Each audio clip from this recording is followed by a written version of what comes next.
1867년 미국의 앤드류 존슨 대통령이 그 당시 러시아의 알래스카 땅을 720만 불에 그 땅을 매입을 했습니다. 이 땅을 살 때 많은 미국의 국회의원들과 국민들이 반대를 했습니다. 그 눈으로 뒤덮인 그 쓸모없는 땅을 왜 사느냐고, 이 문제 때문에 그는 탄핵까지 당할 뻔했습니다. 그러나 앤드류 존슨의 그 판단은 옳았습니다. 알래스카에서는 수많은 유적과 그리고 많은 금광이 발견되어졌고, 또 그리고 군사적으로 굉장히 중요한 위치를 차지하게 되었습니다. 앤드류 존슨이 본 것은 바로 거기에 숨어있는 가치입니다. 가치를 볼 수 있는 눈을 우리는 통찰력이랍니다. 사람은 눈에 보이는 것만 쉽게 보고 그것을 판단합니다. 보이는 것이 전부인 것처럼 판단한다는 것이죠. 이것은 아주 1차원적인 사람이에요. 깊은 사람은, 그리고 멀리 내다보는 사람은 내면을 들여다볼 수 있는 통찰의 능력을 가지고 있다는 것입니다. 그래서 우리는 지금 눈에 보이는 상황과 환경과 문제가 어떠하다 해서 그 문제 때문에 우리가 낙심하고 주저한다면 그것은 결코 지혜로운 사람이 아니다는 것입니다. 보이는 현실 속에 숨어있는 깊은 비밀들을 볼 수가 있어야 돼요. 학계 선지자는 이 학계서를 쓸 때 네 분의 예언의 말씀을 받습니다. 먼저 1장에서는 하나님께서 첫 번째 예언을 주었어요. 그것은 성전 재건을 중단한 이스라엘 백성에 대한 하나님의 책망의 말씀이었습니다. 사마리아 사람들과 여러 사람들의 방해로 인해서 성전 재건이 중단이 되었습니다. 그런데 우리가 깊이 들여다본다면 방해 세력보다 더 중요한 것은 이스라엘 백성의 열망입니다. 그들의 마음속에 하나님의 성전을 재건해야 되겠다는 열망이 뜨겁다면 어떠한 방해가 있어도, 어떠한 어려움이 있어도 이루어낸다는 것입니다. 그래서 저는 사람의 마음속에 어떤 열망이 살아 숨쉬느냐 하는 것이 문제와 환경보다 훨씬 더 중요하다는 것이죠. 이스라엘 백성들은 방해 앞에서 하나님 앞에 엎드리지를 않았습니다. 여러분, 난간이 우리를 가로막으면 우리는 엎드려야 돼요. 엎드리면 주께서 답을 줄 줄로 믿으시길 바랍니다. 환경이 열리지 않는다라고 그들은 생각했습니다. 지금은 성전을 지을 때가 아니다라고 판단을 했습니다.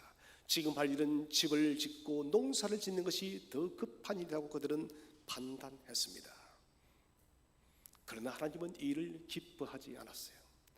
한 번 중단한 이 성전 재건의 공사는 16년 동안 멈추었다는 것입니다.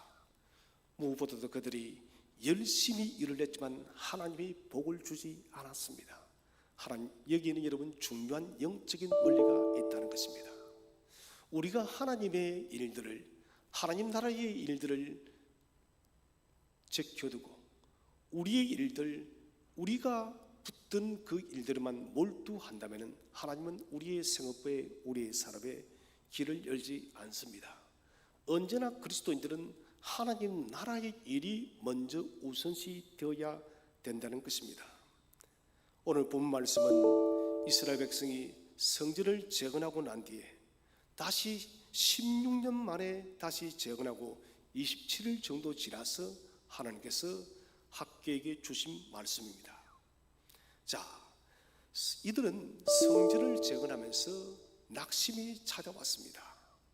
낙심 속에 찾아와 있는 이스라엘 백성에게 하나님은 학계 선지자를 통하여 이스라엘 백성에게 말씀을 하는 것입니다. 첫 번째 주제로 우리가 생각할 것은 유다 백성은 왜 성전 건축을 재개하면서 낙심하였는가 하는 문제입니다. 하나님의 성전을 재건하는 것은 너무나도 기쁜 일입니다. 즐거운 일입니다. 감격스러운 일입니다. 여러분, 아마도 우리 교회도 1996년경에 교회를 건축할 때 아마도 많은 성도들이 이 건축의 현장을 보면서 마음이 설레었을 것입니다. 그 공사의 과정, 우리의 마음을 설레는 일이죠. 엘리베이터가 우리에게 설치가 지금 되고 있습니다. 엘리베이터 설치를 보면서 우리는 마음이 즐거워지고 또 유쾌해집니다. 엘리베이터가 우리에게 주는 많은 유익들이 있기 때문에 그렇다는 것이죠. 동일하게 이 성전 제거는 이스라엘 백성의 최고의 기쁨입니다. 그럼에도 불구하고 그들은 낙심했습니다. 그 첫 번째 이유는 눈에 보이는 성전의 초라함 때문에 그들은 낙심했다는 것입니다. 자, 포로기 위한 가장 중요한 목적은 하나님의 성전을 재건하는 것입니다. 이 위대한 목적을 위해서 이스라엘 백성은 70년 만에 다시 고국 땅으로 돌아왔다는 것입니다. 그들은 처음 재건을 하다가 16년 동안 중단했고 다시 재건하다 또 낙심을 합니다. 처음에는 사마리아 사람들과 여러 이방 사람들의 방해 때문에 낙심했다면 이번에는 왜 낙심을 했을까요? 우리 한번 성경을 읽어보겠습니다. 학개서 2장 3절 말씀입니다. 2장 3절 시작. 너희 가운데 남아있는 자 중에서 이 성전의 이전 영광을 본 자가 누구냐? 이제 이것이 너희에게 어떻게 보이느냐? 이것이 너희 눈에 보잘것없지 아니하냐? 자, 오늘 성경은 이렇게 기록합니다. 이것이 너에게 어떻게 보이느냐? 이것이 너희 눈에 보잘것없지 아니하냐? 솔로몬의 성전을 보았던 나이 든 사람들이 지금 스룹바벨의 성전을 바라보니 너무 초라하다는 것입니다. 어떻게 다시 재건되어지는 성전이 더 크고 화려하지는 못할지언정 왜 솔로몬 성전보다 더 초라하느냐? 이런 성전은 세워도 큰 의미가 없다라고 그들은 낙심했다는 것입니다. 여러분, 이것은 성전에 대한 잘못된 이해입니다. 성전이 무엇입니까? 성전은 여러분 화려한 건물이 성전이 아닌 것이에요. 성전은 하나님의 임재의 장소입니다. 하나님의 임재의 장소이기 때문에 여러분, 하나님께서 임재 있는 그 장소에 우리의 마음이 거할 때 그것이 여러분 진정한 성전이 이루어짐을 믿으시길 바랍니다. 그래서 여러분, 큰 건물, 화려한 건물, 좋은 건물, 이것이 본질이 아니다는 것입니다. 나는 이 성전에 임한 하나님의 영광을 바라보며 하나님만 섬기고 하나님 중심만으로 하나님 나라를 위해서 살아가겠다고 결심하며 모인 성도들이 모인 곳이 진정한 성전이라는 것이에요. 그런데 유대 백성들은 그렇게 생각을 하지 않았습니다. 곧 성전에 대한 신학이 잘못 확립되어져 있다는 것입니다. 그들은 성전의 외형적인 모습만 치우쳐서 스스로 낙심을 했다는 것입니다. 여러분, 우리가 잠시 낙심에 대해서 한번 생각을 해봅시다. 낙심은 참 신비롭습니다. 걸음도 주지 않는데 어떻게 그렇게 잘 자는지 모르겠어요. 올해 제가 상추를 심었다 하지 않습니까? 상추를 심었는데 저는 상추에게 유기질 비료도 주고 영양제도 주고 물도 주고 정말 아이 돌보듯이 그렇게 보살폈습니다. 그런데 재미있는 것은 상추 옆에 어느새 잡초들이 올라와 있는 거예요. 아주 무서워요. 저는 잡초에게 영양제를 준 적이 없습니다. 비료를 준 적이 없습니다. 잡초에게 물을 준 적이 없어요. 그 잡초는 그렇게 자라나더라는 것이죠. 여러분, 낙심도 똑같은 것이에요. 낙심은 아주 강해요. 우리의 마음속에 자칫하면은 잡초처럼 파고드는 고질적인 병이 바로 낙심이라는 병이에요.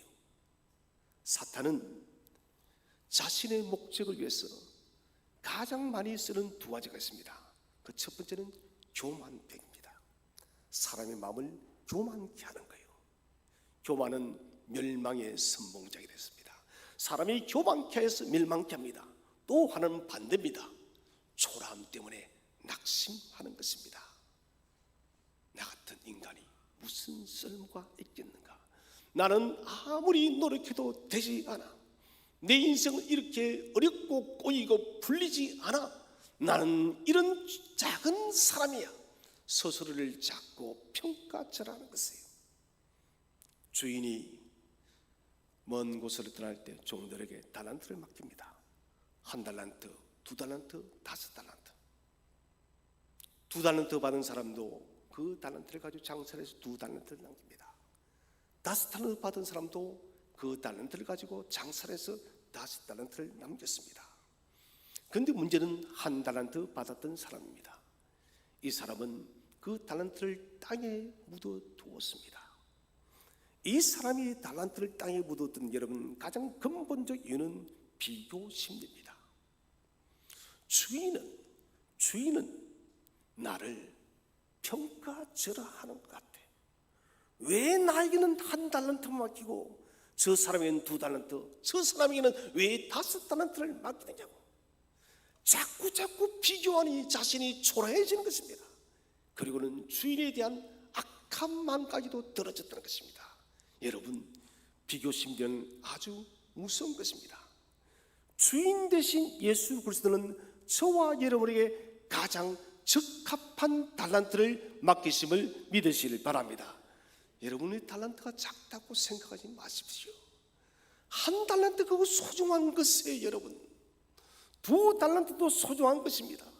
하나님은 우리가 감당할 수 있는 만큼의 달란트를 맡겨둔 거예요. 그렇다면 우리는 비교하는 그런 사람이 아니라 주님, 내게 이 달란트를 맡기심을 감사드립니다. 저 사람이 보기에 이 달란트가 작아 보일지라도 내게는 최적의 달란트요니 주님, 내가 이 일에 최선을 다하겠습니다. 여러분, 나 자신을 존중히 여기시고 나 자신을 사랑하시길 바랍니다. 여러분, 정말 아끼세요. 내가 나를 인정하지 않으면 누가 나를 인정하겠습니까? 내가 나를 아껴주지 않으면 누가 나를 아껴주겠습니까? 내가 나를 존중해 주지 않으면 누가 나를 존중하겠습니까? 우리가 어떤 사람이에요? 독생하신 예수 그리스도께서 사람의 몸을 입고 이 땅에 오셔서 죽기까지 복종하셔서 건진 하나님의 형상으로 빚어진 특별한 사람임을 믿으시기를 바랍니다. 그래서 우리는 여러분, 비교함으로, 보이는 현실을 비교함으로 낙심하지 마시기를 바랍니다. 아무리 여러분 자꾸 초라해 보여도 하나님은 그 작은 일을 통해서 가장 위대한 일을 이루실 하나님이심을 믿으시기를 바랍니다. 두 번째는 성전 건축에 확고한 믿음을 소유하지 못했기 때문에 낙심을 했습니다. 자, 스룹바벨 성전이 다시 재건이 되어졌습니다. 16년 만에 중단되었던 일이 다시 공사가 시작되어지는데 자꾸 초라하다는 것을 사람들은 생각했습니다. 하나님께서 이 일에 함께 하시지 않으시나 봐. 솔로몬 성전은 그렇게 크고 놀랍고 영화로웠는데 이 스룹바벨 성전은 이렇게 초라하니 하나님이 함께 하시지 않는가 봐. 여러분, 이것은 너무너무 중요한 문제입니다. 저와 여러분이 사막의 엄청난 골짜기를 걸어 다닐지라도 주께서는 저와 여러분의 오른손을 견고하게 붙들고 계심을 믿으시기를 바랍니다. 우리가 여러분 아무리 초라한 모습으로 낙심의 구렁텅이에 떨어져도 하나님은 저와 여러분을 붙들고 계시다는 거예요. 하나님은 우리 손을 놓지 않아요. 우리가 자꾸 초라해도 하나님은 우리를 외면하는 분이 아니다는 것입니다. 하나님은 이미 예레미야를 통해서 약속했습니다. 너희가 70년의 포로 생활이 마치고 나면은 예루살렘으로 돌아와서 성전을 다시 지을 것이다. 여러분, 이것은 누구의 말씀인가요? 하나님의 말씀입니다. 하나님께서 저와 여러분을 존귀한 백성으로 택하였음을 믿으시길 바랍니다. 여러분, 이것은 저의 말이 아닙니다. 하나님의 말씀이에요. 하나님이 저와 여러분을 존귀한 백성으로 택하였다면 여러분, 그 약속은 천지가 계획하여도 변하지 않는 말씀이에요. 하나님께서 오늘 성전을 재건하겠다, 하나님께서 저와 여러분의 삶을 일으키겠다고 약속하였다면 여러분, 하나님의 방법으로 반드시 이루어질 줄로 믿으시길 바랍니다. 스가랴 4장 6절에서 말합니다. 이는 힘으로 되지 아니하며 능력으로 되지 아니하고 오직 나의 영으로 되느니라. 여러분, 하나님의 힘으로 되는 것입니다. 내 인간, 내 능력, 내 실력, 내 재주로 되는 것이 아니다는 것입니다. 우리의 인생이 번성하고 우리의 인생이 형통하고 주님의 교회가 이런 부흥케 되어지는 것은 우리의 힘과 노력이 아니라 하나님의 능력으로 될 줄로 확신하시기를 바랍니다. 그래서 우리는 믿어야 되는 거예요. 무엇을요? 하나님을. 어떻게 믿어야? 견고하게 믿으세요. 여러분, 흔들리지 마세요. 요동하지 마세요. 비바람이 몰아쳐도 그래 하나님이 하신 말씀이야. 하나님이 말씀하셨기 때문에 그 말씀은 변하지 않습니다. 하나님의 속성은 불변하시는 하나님이십니다. 하나님은 그림자도 없으신 분이십니다. 하나님은 한 번 하신 말씀은 반드시 이루시고 성취하시는 전능하신 하나님이십니다. 오늘 본문 말씀에서도 하나님께서는 말씀하십니다. 하나님의 영으로 주의 성령으로 이 일을 친히 이루신다. 그러니 이스라엘 백성들아 낙심하지 말아라는 것입니다. 상황과 환경이 아무리 어려울지라도 비록 스룹바벨 성전이 작아 보인다 할지라도 그러나 이 성전에는 나 여호와가 임재해 있노라. 여러분, 하나님이 임재해 있으면 그 사람이 가장 복된 사람인 거예요. 비록 나사로 같이 그렇게 삶을 살아간다 할지라도 부잣집 대문 앞에서 먹을 것이 없어서 부자가 버린 것을 내어버린 것을 먹고 개가 흐른 곳을 핥는 삶을 살아간다 할지라도 그 심령 속에 하나님이 계시면 그 사람이 복된 사람이라는 것이에요. 현대인들은 거꾸로 삽니다. 그 모습은 부자의 그 사람처럼 화려하게 살아가지만 그 마음에는 하나님이 없어요. 여러분, 우리가 보았지 않습니까? 누가 참으로 불쌍한 사람이었나요? 그 사람은 부자였습니다. 나사로가 아니었습니다. 나사로는 아브라함의 품에 안겨서 낙원에 거주하였지만 부자는 저 다른 지옥불에서 그런 고통 중에 신음했다는 것입니다. 여러분, 그러므로 하나님이 임재해 있다면, 하나님이 저와 여러분의 심령 속에 거주해 있다면 여러분 기뻐하시기를 바랍니다. 믿음에서 흔들리지 마시기를 바랍니다.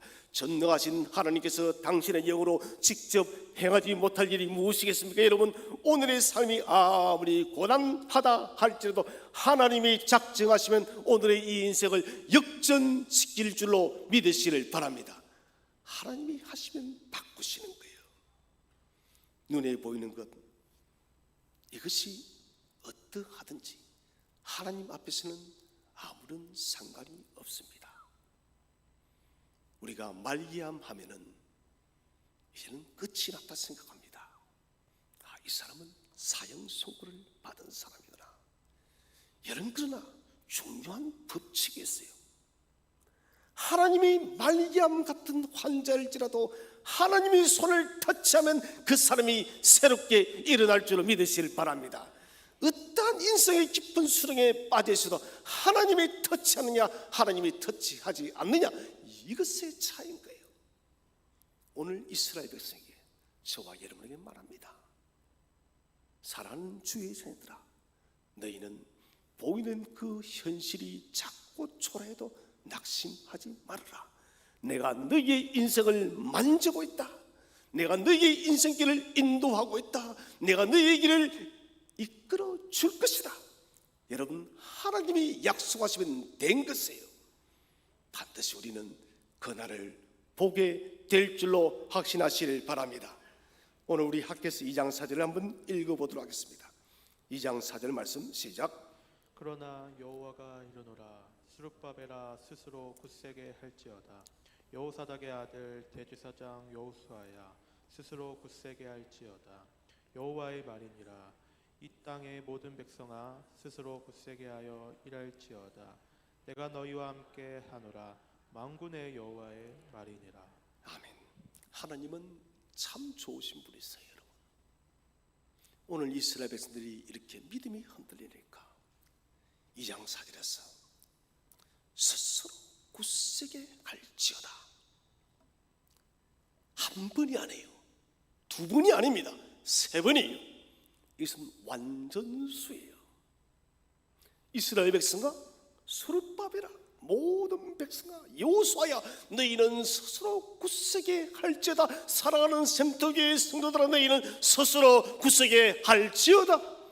하나님이 지금 저와 여러분에게 말씀하고 계심을 믿으시기를 바랍니다.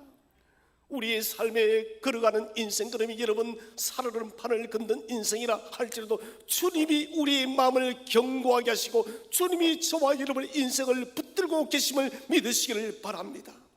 그러므로 여러분 믿음이 흔들려서는 안 됩니다. 이 마지막 때 우리의 믿음이 흔들려서 안 된다는 것입니다. 끊임없이 우리는 굳세게 굳게 서야 된다는 것이에요. 하나님은 우리의 믿음을 보십니다. 너 이런 현실 속에서도 믿을 수 있니? 하나님은 좀 어떻게 보면 좀 죄송합니다. 개구쟁이 같아요. 제가 볼 때는. 왜 그러냐면 우리의 믿음을 계속해서 보기를 원하시니까. 때로는 얄밉기도 해요. 그만 좀 테스트하면 좋겠는데. 그런데 하나님은 우리가 죽는 그날까지 테스트를 해요. 로마서 4장 18절에 아브라함은 바랄 수 없는 중에도 바랐습니다. 여러분 사라의 생기가 끊어졌지만은 그러나 아브라함은 믿음을 놓지 않았습니다. 믿음을 놓지 않은 결과 이삭을 얻었음을 믿으시기를 바랍니다. 흔들리지 않고 담대한 믿음만이 하나님의 약속이 성취되어지는 경험을 하게 될 것입니다. 여러분 믿음의 뿌리가 흔들려서는 안 됩니다. 믿음의 뿌리를 깊이 내리시기를 바랍니다. 바울이 로마로 갑니다. 거대한 유라굴라 강풍이 배를 삼킵니다. 바울도 죽었다 생각했습니다. 그러나 하나님이 말씀하십니다. 바울아 네가 가이사 앞에도 서야 하리라. 하나님은 바울에게 말씀하십니다. 바울아 두려워하지 말아라. 네가 가이사 앞에도 서야 하리라. 무엇입니까? 반드시 내가 너를 로마로 보내리라. 바울의 믿음이 큰 위험 앞에 노출되었습니다. 죽을지도 모르는 그런 위험에 노출되어진 거예요. 그런데 여러분 이것은 굉장히 중요한 메시지가 있습니다. 우리의 믿음이 위험과 위기에 노출된다는 것은 하나님의 약속이 크다는 것을 믿으시길 바랍니다. 하나님은 약속이 작으면 우리에게 그렇게 자주 노출시키지 않습니다. 약속이 크면 클수록 여러분 믿음은 위기 앞에 노출되는 거. 왜? 마귀가 우리를 공격하기 때문에. 그러므로 성도 여러분 내 믿음이 위험 앞에 노출될 때는 이렇게 생각하십시오. 하나님은 나를 향한 약속이 너무 크신가 봐. 나를 향한 하나님의 기대가 너무 크신 것 같아. 여러분 이 사실을 붙드시기를 바랍니다. 하나님의 기대가 하나님의 언약이 크기 때문에 우리의 믿음을 위험 앞에 노출시켜서 견고하게 만드시는 하나님이심을 확신하시기 바랍니다. 두 번째 주제는 낙심하는 이스라엘 백성에게 주어진 하나님의 약속은 무엇일까요? 첫 번째로 하나님의 언약이 변하지 않으며 하나님의 영이 함께 하신다는 것입니다. 복된 말씀이요. 언약이 변하지 않는다. 약속이요. 그리고 하나님의 성령이 저와 여러분과 함께 하겠다는 거예요. 우리 성경을 읽어보겠습니다. 학개서 2장 5절 말씀. 2장 5절 읽어보겠습니다. 시작. 너희가 애굽에서 나올 때 내가 너희와 언약한 말과 나의 영이 계속하여 너희 가운데 머물러 있다니 너희는 두려워하지 말지어다. 아멘.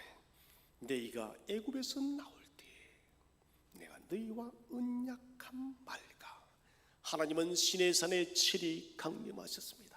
하늘에 계셔서 됩니다.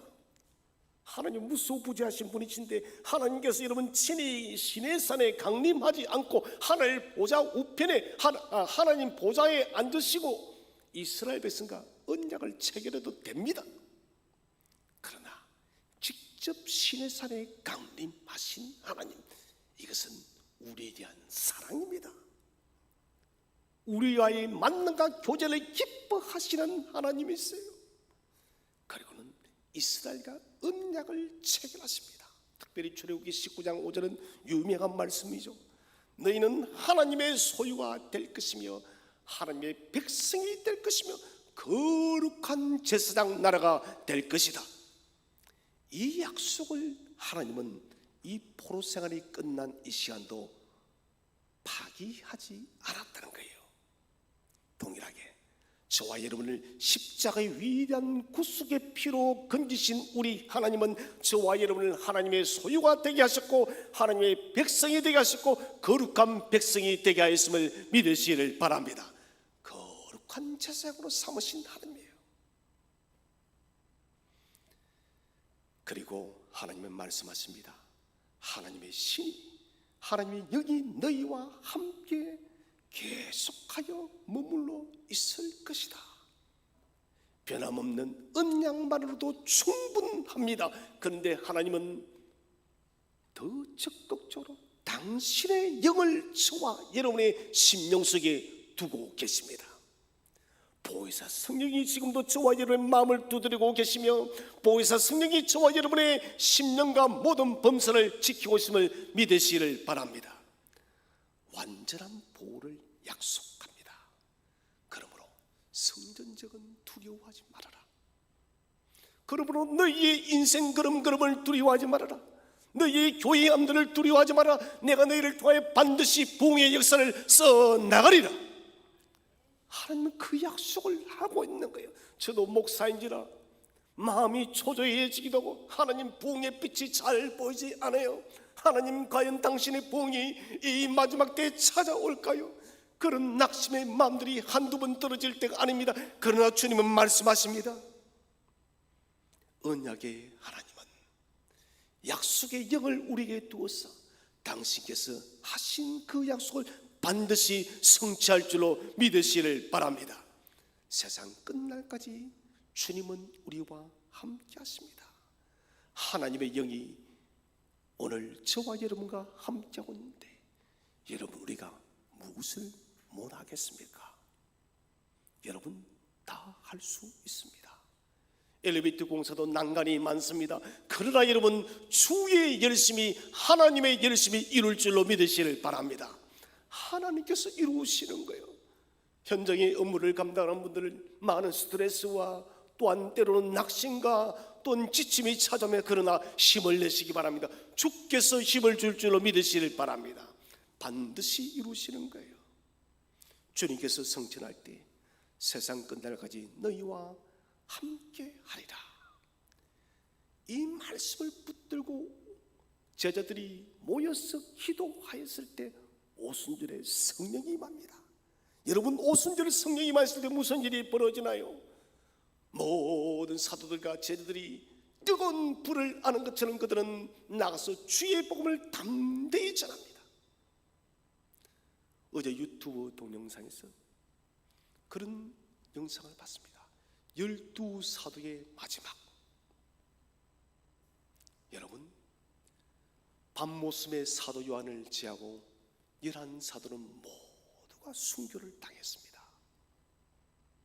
참으로 말하기에 처참한 모습으로 껍질이 벗겨진 채로 순교한 종도 있고 창에 찔리고 십자가에 거꾸로 메어달리고 가정 고난으로 모두가 순교하고 사도 요한만이 밤모섬에서 죽음을 당한 거예요. 여러분 사도들이 이렇게 할 수 있는 건 다른 것이 아닙니다.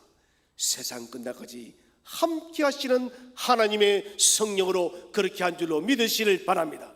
그러므로 오늘 이 학개서 2장 5절 말씀, 나의 영이 계속하여 우리 가운데에 머물러 계심을 믿고 여러분 담대함을 소유하시기를 바랍니다.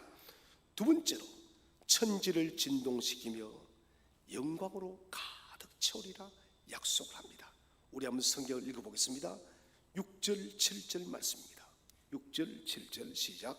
만군의 여호와가 이같이 말하노라.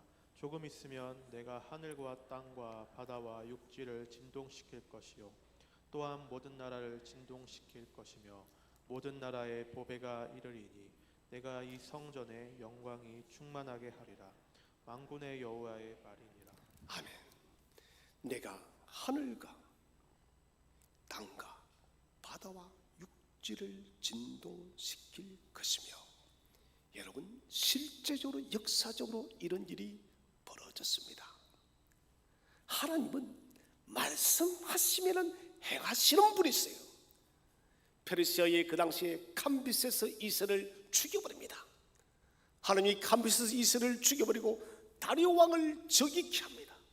그리고는 당신의 세운 다리오 종을 통하여서 다시 성전 재건을 허락하시는 전능하신 하나님이심을 믿으시길 바랍니다. 여러분, 하나님을 대적하고 하나님의 성전을 가로막는 모든 대적들은 멸절되어지는 것입니다. 주님의 교회가 이런 부흥의 길을 향해서 달려갈 때 모든 대적하는 것들이 사라질 줄로 믿으시길 바랍니다.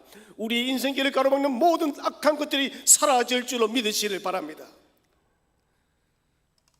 세상 제일의 제국의 왕을 폐하시고 새로운 왕을 세우신 하나님, 하늘과 육지를 진동시키는 하나님은 오늘 저와 여러분의 삶 속에도 역사하시는 하나님이십니다. 성전 재건은 참된 성전인 예수 그리스도를 나타내는 것입니다. 스룹바벨 성전, 이것이 중요한 게 아니에요. 스룹바벨 성전을 통해서 완전한 성전이신 예수 그리스도가 오신다는 것을 말씀하기 위해서 하나님은 그렇게 성전 재건을 촉구했다는 것입니다. 스룹바벨 성전이 재건되어졌던 것처럼 주님은 약속대로 이 땅에 오셨습니다.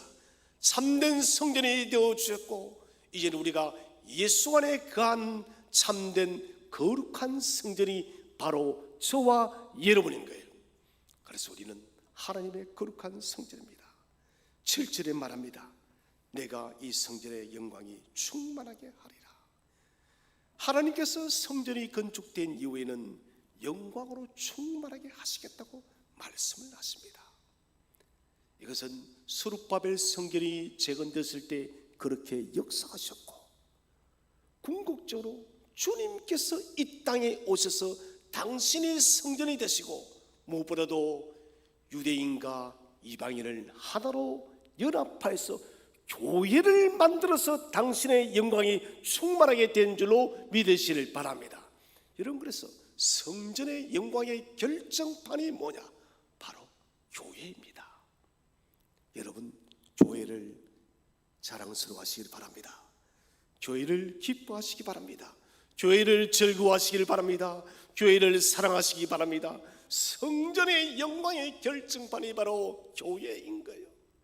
이 땅에 저와 여러분을 통하여 이 교회에 세우기 위하여 스룹바벨 성전을 재건케 하고 예수께서 이 땅에 강림하시고 그리고 성령이 임재함을 통하여 교회가 탄생했다는 것입니다. 성전의 참 실체인 예수 그리스도, 그분이 세상에 오셨을 때 사도 요한은 요한복음 1장 14절에서 말합니다. 그의 영광을 보니 아버지의 독생자의 영광이요 은혜와 진리가 충만하더라. 할렐루야. 여러분, 은혜와 진리가 충만한 예수 그리스도의 그 영광이 주의 성령으로 저와 여러분의 마음에도 충만한 줄로 믿으시기를 바랍니다. 여러분, 그래서 우리는 존귀한 자예요. 특별한 자예요. 여러분, 성도를 존귀하게 여기시기를 바랍니다. 새로운 시대가 도래할 것을 하나님께서는 오늘 이 스룹바벨 성전을 통해서 말하는 것은 어떤 시대?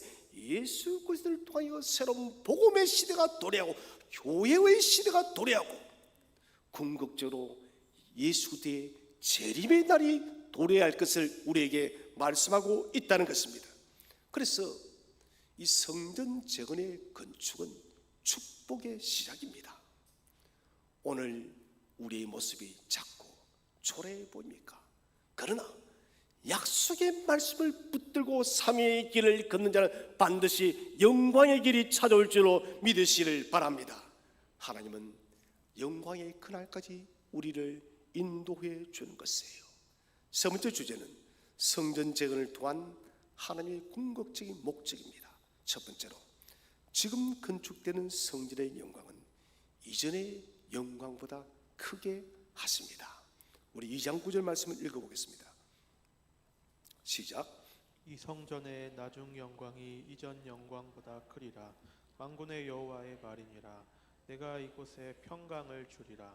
만군의 여호와의 말이니라. 아멘. 이 성전의 나중 영광이 이전 영광보다 크리라. 이미 스룹바벨 성전은 솔로몬 성전보다 영광이 더 크다는 거예요. 왜 그런가요? 하나님의 영광이 충만하게 임했기 때문에 그런 것입니다.